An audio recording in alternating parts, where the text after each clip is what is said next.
बच्चा तो कितना ही निर्दोष हो फिर भी अबोध होता है। उसकी निर्दोषता में एक तरह का अज्ञान होता है। उसकी निर्दोषता अज्ञान की पर्यायवाची होती। वो निर्दोष है क्योंकि अभी उसने जाना नहीं है। जवानी जिद्दी होती। जवानी सपनों से भरे हुए समय का नाम है। जवानी हजार सपने देखती है और हजार तरह की विपदाओं में पड़ती। जवानी में हजार तरह की मूढ़ताएं सुनिश्चित है। जवानी एक तरह की मूढ़ता है, एक तरह का नशा है। जवानी एक तरह की मदहोशी है।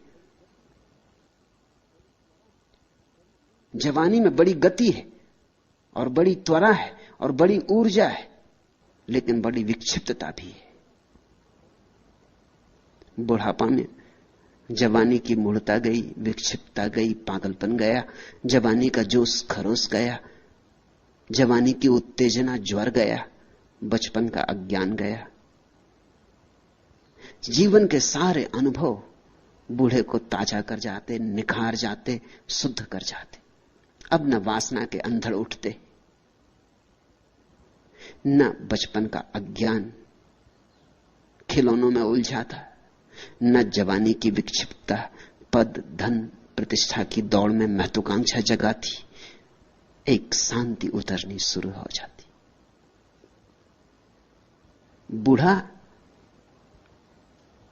एक अपूर्व संतोष से भरने लगता। सब जो देखना था देख लिया, सब जो जानना था जान लिया, अब घर लौटने लगता। लेकिन हमारी तकलीफ यह है कि हम में से बहुत कम लोग बूढ़े हो पाते हैं। बूढ़े हों कैसे? जो बूढ़े हैं वो भी अभी जवानी का विचार करते रहते, बचपन का विचार करते रहते, कहते हैं अरे वो दिन गजब के थे। जो आदमी ये कहे कि जो दिन बीत गए वो गजब के थे, समझना ये आदमी बढ़ नहीं पाया, ये प्रौढ़ नहीं हुआ। क्योंकि अगर वो दिन गजब के थे तो ये दिन और गजब के होने चाहिए, क्योंकि उन्हीं गजब के दिनों के ऊपर खड़े। और जब ये दिन गजब के नहीं है तो वो दिन भी गजब के नहीं हो सकते। जब बुढ़ापे में सौंदर्य नहीं है तो जवानी कैसे सुंदर रही होगी? अगर गंगा सागर में गिरने के करीब गंगा नहीं है तो गंगोत्री में कैसे गंगा रही होगी?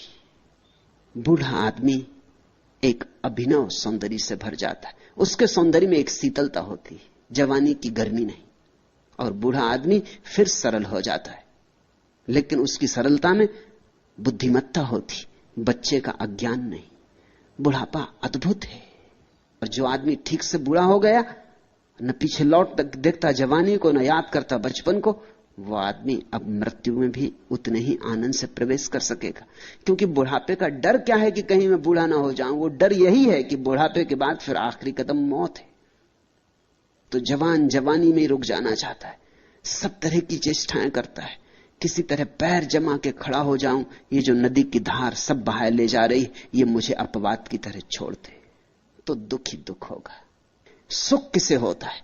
सुख उसे होता है जिसकी जीवन से कोई मांग नहीं, जीवन जो करता है उसे स्वीकार करने का भाव है। तथाता में सुख है। जवानी तो जवानी में, बुढ़ापा तो बुढ़ापा। आज किसी का प्रेम मिला तो प्रेम, और कल प्रेम खो गया तो उतना ही शांत भाव। आज महल थे तो ठीक, कल झोपड़े आ गए तो ठीक। लेकिन दुनिया में दो तरह के मूड हैं। अगर झोपड़ा है तो वो चाहते महल होना चाहिए, अगर महल है तो वो चाहते झोपड़ा होना चाहिए। बड़ी मुश्किल है। आदमी जहां है वहां राजी नहीं। अगर झोपड़ा है तो वो कहते हैं जब तक महल ना मिल जाए मैं सुखी नहीं हो सकता, और महल मिल जाए तो आदमी सोचने लगता है महलों में कहां सुख है, जब तक मैं भिखारी ना हो जाऊं सड़क का तब तक कहां सुख होने वाला है। गरीब अमीर होने की सोचता है, अमीर गरीब होने की सोचता है। लेकिन तुम जो हो जहां हो उसको जीते नहीं। तुम जो हो, जिस क्षण में हो, जहां हो, जैसे हो, उस क्षण को पूरे समग्रता से जी लो। उससे अन्यथा की मांग ना करो। जब वो क्षण चला जाएगा कोई अड़चन ना होगी, नया क्षण आएगा, नए क्षण के साथ नया जीवन आएगा।